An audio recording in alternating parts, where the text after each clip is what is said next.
미국과 한국, 세계에서 오늘의 미국 탑뉴스 듣고 계신 여러분 안녕하십니까? 강혜신입니다. 지금 미국은 all about 트럼프 전 대통령의 마이애미 법정 출두입니다.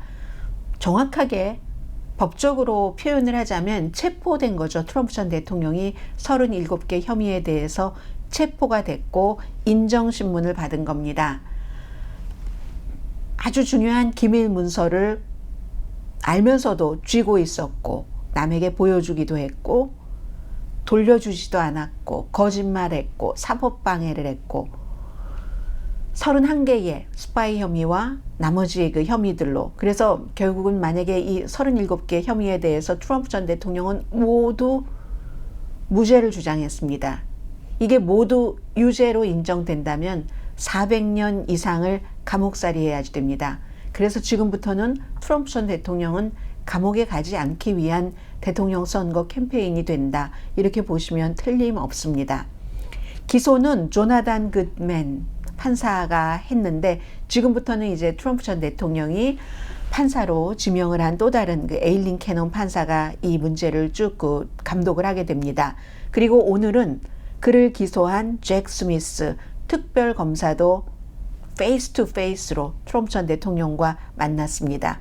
월트 나우타라는 트럼프 전 대통령의 말하자면 발레이 백악관에서의 시종으로 일하다가 마이애미까지 따라간 이 사람도 트럼프의 명령에 의해서 그 같은 기밀을 옮긴 그런 혐의로 본인 유죄 인정하지 않았습니다. 무죄다라고 얘기를 했고, 대통령과 월트 나우타 보석금 없이, 이 월트 나우타도 여행 제한하는 것 이런 것도 없이 풀려났습니다. 트럼프 전 대통령은 본인이 이제 법정에서 나와서 근처에 있는 쿠바 카페에 갔습니다. 지지하는 사람들이 모여 있었고 이건 미리 기획된 거죠. 전직 대통령이기 때문에 전부 이제 어떠한 신원조회 같은 것을 했었어야지만 되니까, 거기에 들어가니까 트럼프 전 대통령을 지지하는 사람들이 Happy Birthday to You를 불러줬습니다. 내일이 77회 생일이 되는 날이기 때문에 그렇습니다. 법정 앞에 굉장히 많은 트럼프 전 대통령을 지지하는 사람들이 이 기소는 무효다 하면서 시위를 했고, 그리고 또 반대쪽에서는 Lock him up. 전에 트럼프 전 대통령이 캠페인을 할 때 힐러리 클린턴을 감옥에 가둬라 했었던 바로 그 말을 그대로 인용을 해서 그를 감옥에 가둬야지 된다 하는 시위도 있었지만 별다른 건 없었습니다. 제가 아침에 방송을 하면서 여러분들께 말씀드린 것처럼 오늘은 시작이기 때문에 그래서 특별한 일은 없었고, 트럼프 전 대통령이 이제 동부 시간으로 오후 5시니까 조금 있으면은 기자회견을 하게 됩니다. 한 2시간 정도 있으면 기자회견을 하게 되겠네요. 이 케이스에서 제일 먼저 봐야지 되는 것은 기본적으로 공화당의 트럼프 전 대통령을 지지하는 사람들은 10명 가운데 8명이 부당한 기소다, 정치적인 기소다라고 생각을 합니다. 그런데 법적으로 기소된 그 기소문을 읽어보면 법적으로는 이런 케이스에 기소를 하지 않으면 너무 부당하다고 전문가들은 얘기를 합니다. 더군다나 이제 기가 막힌 것은 이렇게 37개, 스파이 혐의가 31개입니다. 왜냐하면 너무너무 대단한 예민한 기밀을 본인이 갖고 있었고 남에게 보여주기도 하고, 이건 이제 트럼프 전 대통령의 성격과도 많이 연관이 돼 있는 거고요. 그런데 바로 그 사람이 공화당에 지금까지 이 기소가 되고 나서도 지지율이 변함이 없습니다. 프론트러너입니다. 공화당 후보가 되기 위해서 지금까지 출마를 선언한 사람 가운데서 트럼프 전 대통령과 지지자 측에서는 공화당 정치인들도 그렇고 기소감도 아닌데 기소를 했다라고 얘기를 하고, 주말에 말씀드렸던 것처럼 정말 이건 aboutism, 아니 왜 나만 기소해? 바이든은, 힐러리 클린턴은 등등등등을 얘기를 합니다. 이 부분에 대해서는 제가 아침에 팩트체크를 해드렸고, 팩트체크 클립을 따로 만들었네요. 그것부터 올리면 되겠습니다. 그러니까 위에 표시를 해놓을 테니까 여러분들께서 이쪽인가요? 이쪽인가요? 그 팩트체크를 참고를 하시기 바랍니다. 이 얼마나 중요한 기밀들도 있었는가 하면 휴민트라고 해서 약자입니다. HUMINT 해서 이것은 이 같은 자료는 만약에 뭔가가 잡히고 나면은 그 사람들 막 생명이 위험하고 그럴 수도 있는 상황에서 만들어진 그런 그 정보도 있습니다. 결국은 이코노미스트는 이렇게 지적을 했네요. 이런 모든 문제들이 물론 윌리엄 바 법무장관이 먼저 얘기를 했고 트럼프 전 대통령이 뭐 실수로 가지고 갈 수는 있죠. 왜냐하면 너무나 기밀이라는 것을 많이 붙여놓기 때문에 잘 모르고 싸갈 수도 있는데 그렇게 될 경우 몰랐다. 오 마이 갓 하면서 돌려주면 괜찮은데 이건 안 그랬잖아요. 돌려달라고 하는데도. 그렇기 때문에 더군다나 알면서도 기밀인 줄 알면서도 갖고 있었던 것, 더 이상 기밀 해제를 할 수 없다는 것도 오디오로 다 나왔죠. 이 같은 문제에 대해서 얼마 전에 그 뉴욕타임스의 트럼프 전 대통령을 많이 취재한 기자의 얘기를 전해드렸는데 이코노미스트도 거의 비슷하게 표현을 하나요. 트럼프 전 대통령의 허영심, 이 정치인이 허영심이 있으면 이런 궁지에 몰리게 되는 경우를 우리가 역사에서 보고 있는데, 그리고 본인이 피해자가 아닌데 피해망상, 아주 혼돈, 우쭐하는 거, 그래서 남에게 보여주고 이건 말이야 비밀인데 이거 아무도 볼 수 없는 건데 하고 봤다는 사람이 있다는 거잖아요. 그러한 것들이 기소장에 다 적혀 있고 증거와 함께, 증거가 없으면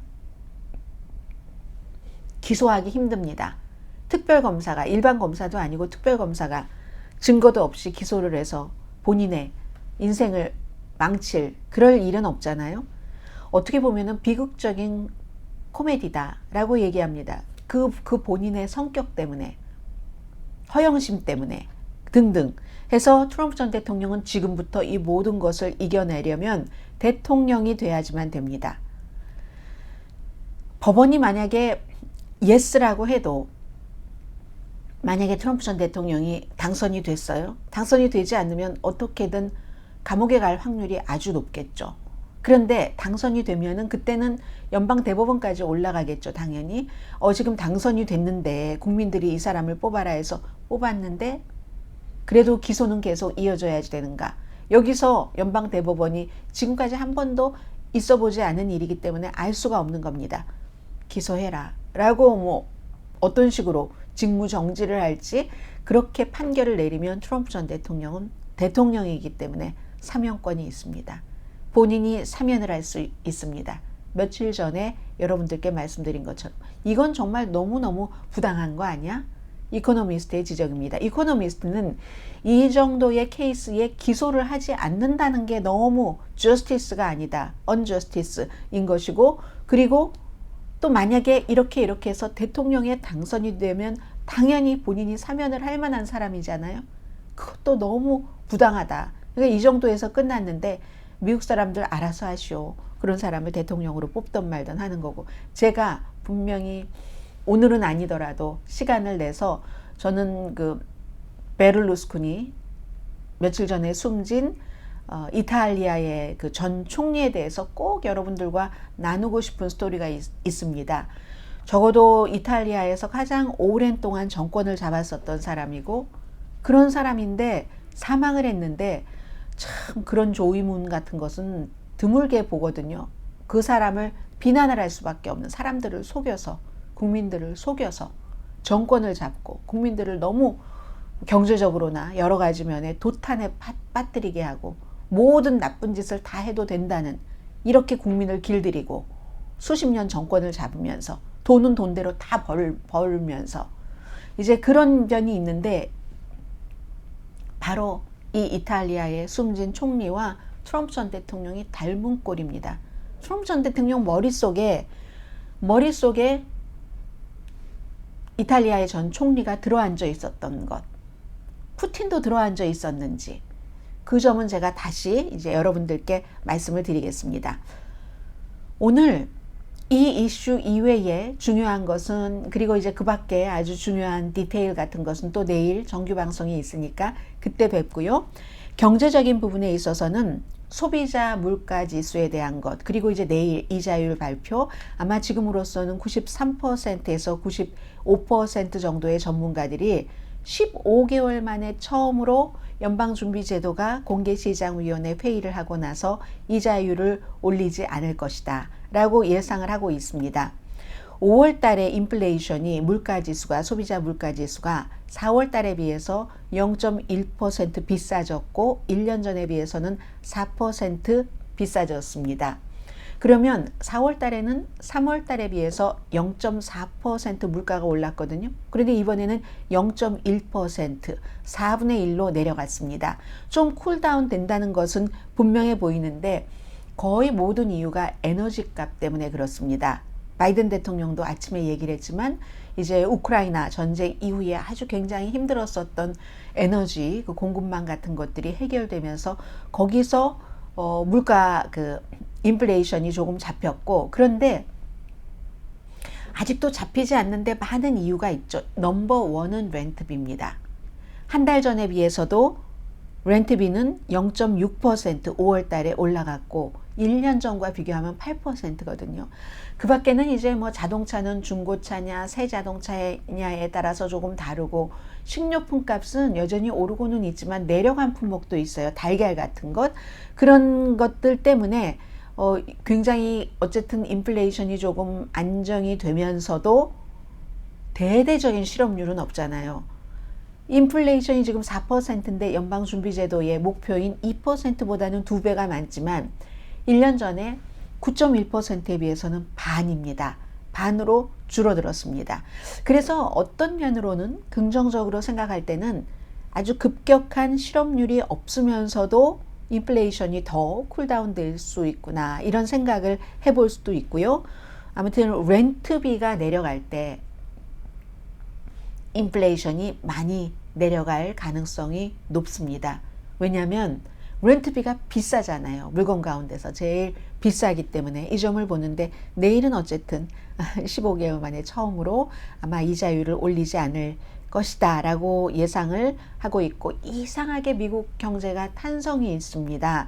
그래서 아마 스몰 비즈니스를 하시는 여러분들 가운데 어떤 분은 나는 왜 이렇게 힘들지 하실지는 모르지만 경기 침체는 없어 보인다 쪽으로 더 많이 전문가들이 마음을 그쪽으로 쏠려 하고 있습니다. 경제 말씀을 드렸으니까 제가 또 하나를 전해드리겠는데요. 여러분들께서 지금 이 오늘의 미국 탑뉴스 브리핑을 미국에서 듣고 계신지 한국 아니면 세계 다른 나라에서 보고 계신지 모르겠습니다. 미국은 이렇습니다. 이렇게 저처럼 뉴스 미디어에서 일하는 사람들, 이 기록적으로 언론 분야의 일자리가 너무 많이 줄어들고 있습니다. 미국에서 가장 많이 최근에 일자리가 줄어드는 게 올해 초부터 시작해서 테크놀로지 분야죠. 테크놀로지 분야 다음으로 언론 분야입니다. 정말 도전이에요, 도전. 해서 이런 조사를 하는 Challenger, Gray and Christmas의 새로운 보고서에 따르면 크리스마스. 미디어 업계는 올해 지금까지 최소한 한 17,500명을 감원을 했습니다. 사상 최고 수준이랍니다. 17,450명. 팬데믹 처음 시작되고 나서도 막 광고 다 끊기고 하니까 그때도 많이 줄어들었습니다. 그때는 16,750명 정도 줄어들었는데 그 이후에 광고가 회복되지 않습니다. 미국에서 신문이고 방송이고 해서 그 밖에도 구독 같은 것도 많이 덜 하잖아요, 요즘에. 그러니까 이제 제약이 많은 거죠. 방송, 디지털, 인쇄 매체 전부 이렇게 감원이 많이 되고 있고, 특히 취재를 하는 취재 기자도 많이 감원됩니다. 지난주에 애틀레틱이라고 많은 뉴스를 전하죠. 스포츠를 포함을 해서 이곳도 20명 정도, 이곳에 20명이면 기자의 한 4% 됩니다. 그리고 기술 뉴스 사이트이기 때문에 그쪽에 관심 있으신 분들은 더러 들어가 보실 텐데 .la도 6명 편집하는 사람을 모두 해고했습니다. 이제 편집 이런 분야는 인공지능에 맡긴다던가 여러 가지 방안을 하고 한 사람이 세 사람 역할을 한다던가 이런 식으로 되는 겁니다. 로스앤젤레스 타임스도 뉴스룸에서 74명을 지금 감원한다는 발표를 했고요. 여론조사기구 모닝 컨설트, 여러분들께 자주 인용을 해드리는 여론조사기구인데 미디어에 이제 속하는 거예요. 그룹 자체가. 뉴스룸 역시 축소하고, 왜냐하면 여론조사 결과가 나오면 그걸 다 분석을 하고 전 것과 전에 한 여론조사와 비교를 하면서 추세를 읽어야 되잖아요. 뉴스입니다. 그래서 직원 해고하고, 그러면 이렇게 직원을 해고하면 거의 이제 노조가 있으니까 노조의 반발이 이만저만이 아닙니다. 어제 말씀드렸었잖아요. 워싱턴 포스트의 발행인이 그동안 노조와 많은 갈등을 겪다가 결국은 이제 일을 그만두고 사임하고 마는 이 프레드 라이언 씨가 그래서 이제 로널드 레이건 박물관에서 한 부서를 맡아서 운영을 한다고 말씀을 드렸는데, 워싱턴 포스트만 하더라도 그 전에 팬데믹 이전에는 구독자가 한 300만 명, 팬데믹 이전이라기보다 팬데믹이 오기 전과 트럼프 시대는 모든 매체가 이렇게 워싱턴 포스트처럼 진보, 워싱턴 타임스처럼 보수, 보스턴 글로브처럼 진보, 보스턴 헤럴드처럼 보수, 모든 매체에서 전부 트럼프 시대에는 뭔가가 아무튼 뉴스를 계속 사람들이 찾았습니다. 그런데 지금요, 워싱턴 포스트가 당시 구독자 300만 명에서 지금은 250만 명으로 몇 퍼센트 줄어든 건가요? 6분의 1인가요? 많이 줄어들었습니다. 그래서 이제 올해 초에 뉴스룸의 반발도 많았는데 결국은 이제 발행인을 교체하는 것으로 지금 수습을 하는 게 워싱턴 포스트의 입장이고요. 자, 마지막으로 하나 뉴스를 전해드립니다. 지난 주말에 바이든 행정부는 민주당입니다. 민주당의 여러 가지 중요한 가치 가운데 하나가 소수의 어떠한 그 영향력을 보호하고 지켜준다. 이 소수에는 성소수자, 아주 중요한 그룹으로 포함이 됩니다. 그래서 캐나다의 산불 때문에 공기가 나빠서 원래 하려고 했었던 것을 연기를 해서 주말에 이제 성소수자에 관한 이벤트가 열렸는데요. 이달이 그런 프라이드의 달이기 때문에 열렸는데, 나중에 알고 보니까 한 성전환을 한 사람이 바이든 대통령과 또 질 바이든 여사를 만나고 나서 그 뒤에 사진이 있는데 우통을 벗었어요. 우통을 벗은 게 보니까 옆에는 남자가 있는데 그 남자들이 우통을 벗고 있습니다. 그런데 이 가운데 있는 이 사람은 유명한 인플루언서인데, 이 인플루언서는 모델이기도 합니다. 성전환 수술을 했으니까 가슴이 불룩하고 나왔잖아요. 그것을 이렇게 손으로 받치면서 사진을 찍었습니다. 그래서 어제 많은 비난이 있었는데 오늘 드디어 백악관에서도 성명을 발표를 해서 비난했습니다. 부적절하다. 백악관 이벤트에서 27살입니다. 셔츠를 이렇게 내렸어요. 원피스 비슷하게 하얀색이던데요. 그랬는데 소셜미디어에 본인이 올렸었어요. 그래서 이제 이게 퍼지게 됐는데 법 위반은 물론 아닙니다. 그러나 미국이 아무리 자유롭고 진보적이라 할지라도 백악관이잖아요. 백악관에서 이제 백악관 대변인이 얘기하는 것을 보면은 이건 기본 에티켓이 있는 거다. 그리고 백악관에서 성소수자를 위한 이벤트를 만들었을 때는 이게 다 좋고 미래를 바라보자고 가는 것이지, 이 같은 부적절한 행위로 다른 사람들까지 곤란하게 하자고 하는 게 아니다 하면서, 이 사람의 이름이 로즈 몬토야. 로즈 몬토야는 이제 앞으로는 백악관에 못 들어온다. 이벤트에 하고 금지시켜 버렸습니다. 자, 이런 일이 있었고요. 지금 트럼프 전 대통령이 탄 비행기가 뉴저지주로 가고 있습니다. 37개 모든 혐의에 대해서 무죄를 주장하고 본인의 골프장에 가서 기자회견을 하겠다는 겁니다. 지난번에 뉴욕에서 기소됐었을 때는 이렇게 연방 기소가 아니었고 이것보다 좀 가벼운 그런 것이었는데, 그 당시에는 플로리다주로 돌아와서 기자회견을 했죠. 이번에는 이제 그 뉴저지 본인의 골프장으로 가서 기자회견을 하는데, 이 기자회견에서도 또다시 계속 앞으로 시위를 하라고 할 것인가, 그럴 것 같은데, 더 중요한 것은 제가 분명하게 아는 것 하나는 있습니다. 꼭 돈 기금 내라고 하고, 그러면 또 착한 트럼프 전 대통령의 지지자들이 열심히 돈을 기부를 해주죠. 자, 이런 문제가 있고요. 그래서 트럼프 전 대통령의 지지자들의 앞으로 많은 이벤트가 있기 때문에 그게 어떻게 될 것인가. 또 트럼프 전 대통령도 요즘에 이렇게 보면 에너지가 조금 떨어진 것 같은 느낌은 있거든요. 참 1년 넘게 가야지 되는데 세계가 앞으로 트럼프 전 대통령을 계속 쳐다볼 수밖에 없는 오늘의 미국입니다. 오늘의 미국 탑뉴스 브리핑 강혜신이었습니다.